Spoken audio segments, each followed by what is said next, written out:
saying congratulations on the brand new album. I've had a chance to take a listen to it and I loved it, so congratulations.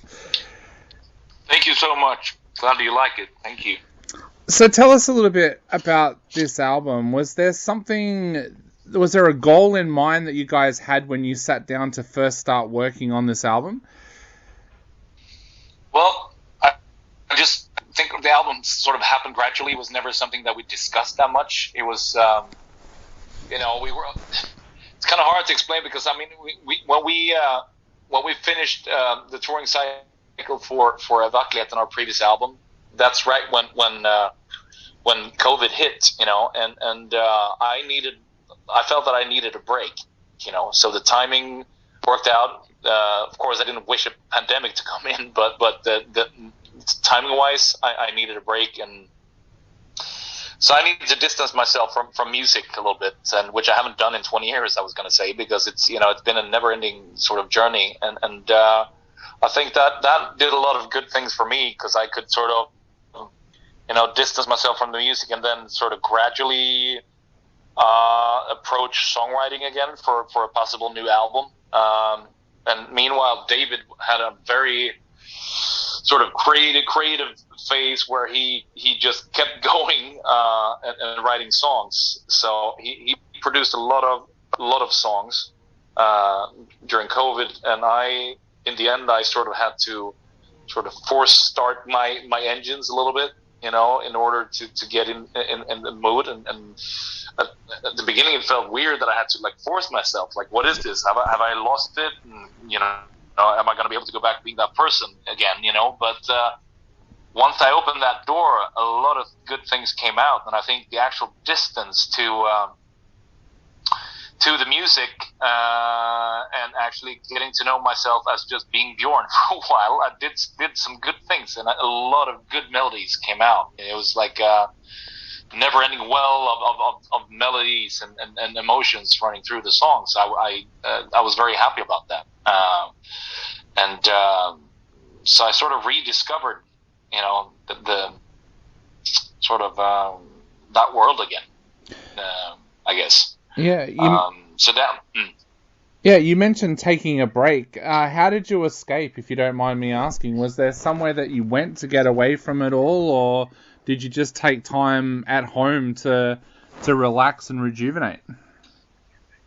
No, I really was happy to stay at home and not escaping anything, actually, which might sound weird, but because that's what I do all the time anyway. Or, I mean, not saying that I need to, but it's like, being on tour is the ultimate escape, Nobody knows what day it is. Most people says yes, if you know what I mean. It's like, so it's the ultimate way of escaping, your demons or whatever it might be, and because there's always a tour saving you last minute before you have to face anything, So I think it hit a lot of people really hard, but in the long run, it was probably a healthy break and something that people needed to deal with, And I had to deal with certain things myself as well, and I felt that I got to know myself even better and sort of digest what it is I've been doing the latest, 20 years. Yeah. So I think it was healthy, and I was happy to just be with the family, and just being Bjorn and not that guy who's just taking like a short break from being that guy, but at the back of his mind there's a tour or a festival coming up real soon. Yeah. You mentioned about having difficulty getting your engine started again. Do you think that may have been because of the pandemic and the fact that you knew that there would be no festivals or no touring for a while by that time? I think so, because it allowed me to do that, Yeah. Because it's almost like when you know that there's something coming, even if it's in a couple of months, it's there, and it's almost like you can't shut off that person completely. And here we were in a situation like some people say, "Oh, this is going to take years. This is going to take 5 years," and it's like you don't know what to believe anymore. So instead of just guessing, you just have to become friends with reality and where you're at right now, and just master the art of just being. Yeah. So what was that like when you first started to write again? Did it feel like you were writing from a whole new perspective because you had found yourself and were now back writing again? Maybe a little bit, yeah. I mean, it's sort of, yeah. I think the distance really did it, and so it was interesting to start from a blank paper. Like there's no, like it's almost like, oh, let's see if we can open that door, and there's definitely been times before when you hit like a writer's block, which might be a little bit similar. Sometimes you just need to let it rest for a while, but this was a little bit different, I would say, because it was a forced break, but a welcome break. Yep. And do you think that the experience that you went through, do you think that actually influenced your writing when you went back writing? And if so, what kind of topics do you feel that you were trying to explore with what you were writing? Well, I mean, a new perspective on myself probably did something, and so I'm sure that inspired. I don't know if like whatever what was going on in the world, I don't think that inspired that much. It was more getting to know myself a bit more. I've been in a quite like stable situation. I felt been feeling pretty good the latest years, and before that I went through like a 10-year quite turbulent time, and at times quite dark, and I was happy to get out of it a couple years ago, and I'm in a very stable situation. So I think now was the first time that I could actually look back and actually see what happened there too, the sort of how that whole situation evolved, and how I got out of it, and feel way more stable today. And I know that David has gone through probably one of the darker times in his life, so it's been very different for him, and we're very good friends. So it's been there's been an exchange going on there too. So I think that has inspired as well. He's been sometimes locking himself in the darkness and threw away the key, but I managed to find that key and open up that door again, and then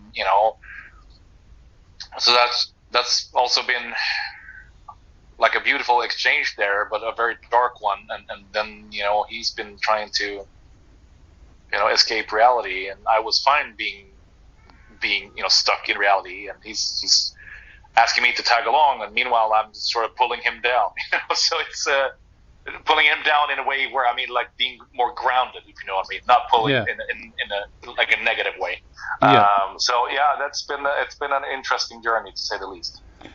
Bands are very much a family, and with a family, that going through dark times together brings a family closer together. Do you feel that because of everything that has happened over the last few years, especially over the last decade, that Soilwork as a band are closer together now than ever before? Absolutely. I think we talk about feelings in general just a lot more than back in the day, and I think we are close, and you want to feel that when you go on tour, that you can talk to anybody in the band. Just, of course, you sometimes have a special connection with other, with certain members of the band, but you want to have that feeling that if I need to talk to somebody about just about anything, I could pick whoever in this band and feel comfortable about it. That's the feeling you want to have, and I do feel that, and that's a great thing, and not saying it's always easy to be in a band, it's definitely hard. I mean, just being in the same relationship with one person throughout your life is really tough, and try that with 5 other people in a tour bus for a month. You know what I mean? It's so it's not that crazy that bands fall apart and that there's lineup changes through the years. Yeah. Now, talking of family members, of course, you've welcomed Rasmus into the band full time as well, and you've worked with him a little bit over the years. But what is it like bringing him into the band, and what do you feel that he brings to the band now from a point of view for your fans?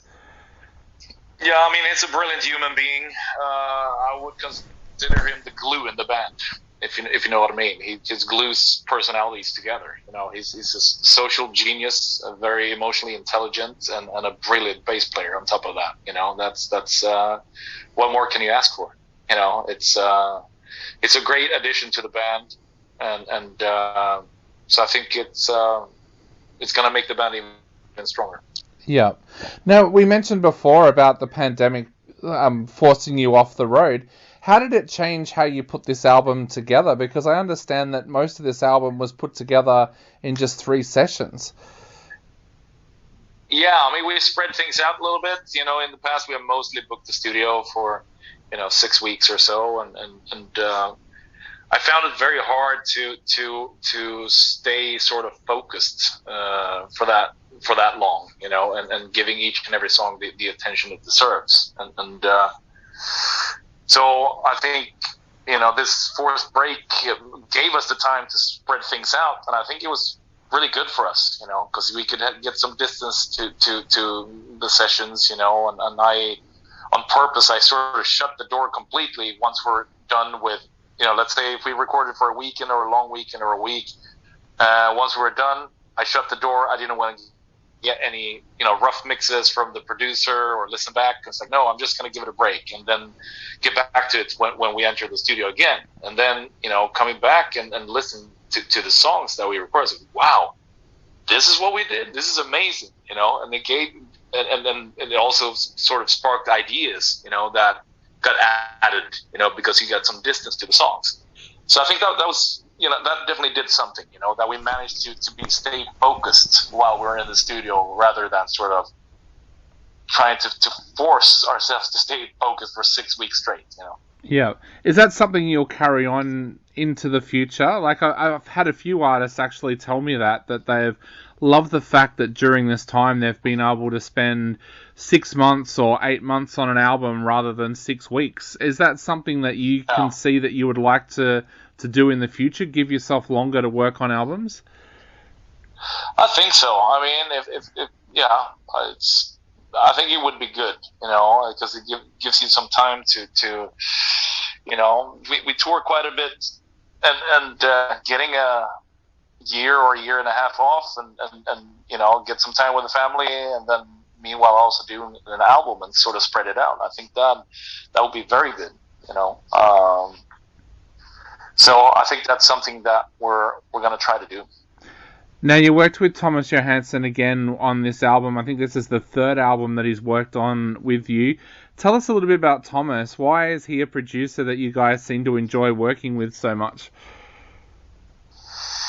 Well, we're pretty close friends with him, and I remember that he was actually one of David's guitar students in the 90s, which is quite funny. Yeah, he's just a brilliant guy. He has such a good ear, and he's very good at producing our music and finding the right sounds, and making us sound like well, he doesn't have to do that much. I feel we're a good band, and we really play like a unit, like a well rehearsed unit, and that connects on every level musically, So I think it's a very organic production. He's very good at that, and his sense for detail as well in our music, because there's a lot going on, and if our music gets too compressed, I don't think people could deal with that, especially not for 14 songs in 65 minutes. I think that would be really hard. So I think he has a good ear and managed to really get the best out of each member, for sure. Definitely. Now, the album is coming out in just a little bit over a month. How do you feel now with it coming out? Do you feel excited that it's coming out, or do you still feel a little bit nervous? No, I mean, I've been feeling quite confident the whole time, and I definitely feel that people are going to dig it and as much as we do. So it's definitely exciting times, and because we've been living with it for quite some time, but now it's going to be, available for the rest of the world. So that's going to be really exciting. And what now for the rest of this year? Of course, as I said, the album comes out in just a little bit over a month. What have you guys got planned for the rest of this year, and how is it looking pandemic-wise where you are now? Well, we have a bunch of festivals this summer, which we're going to do, and then, of course, coming to Australia in November. So that's definitely something that we're looking forward to. And we got some stuff lined up in Europe in the beginning of next year, and I guess that's it for now. And we can only hope that there won't be any lockdowns again, and that you hear in Germany now there's 10,000 new cases every day, so getting a little bit nervous, of course, and I don't know what the situation is like in Australia, but we can only hope that the tour is going to happen this fall, because it's something that we're really looking forward to. And it would be a shame if it didn't. So that's all we can hope for. Yeah, we're in that kind of state, the same as Germany at the moment. Actually, our numbers are hovering about 10,000 a day, and they've been like that for about a couple of months now. So yeah, it's been weird because the death toll and the daily rate is higher now than what it was at the peak of the pandemic, but we've got no restrictions on us now. So yeah, it's kind of strange. Like the first time they've ever talked about restrictions was actually today, when they mentioned that they may bring back masks for people that are in shopping malls and places like that. So yeah, it's a little bit of a weird one, but I think they're kind of going with it because I think 90% of the population now is triple vaxxed. So, yeah. Yeah, exactly. Yeah. So I guess before we go, because we are running out of time very quickly, what would you like to say to all of your Australian fans out there before the album coming out, but also before the tour in November as well? Yeah, well, thank you so much for staying loyal through these years, and I just love the fact that our Aussie fans are always, excited for each release, and that they've grown to love that Soilwork will always, have some surprises for each and every album, and that they also appreciate that we don't try to rehash things, and so I really appreciate that. We have really loyal fans in Australia, so it's can't wait to bring this show on the road to Australia. So that's going to be awesome. So thank you.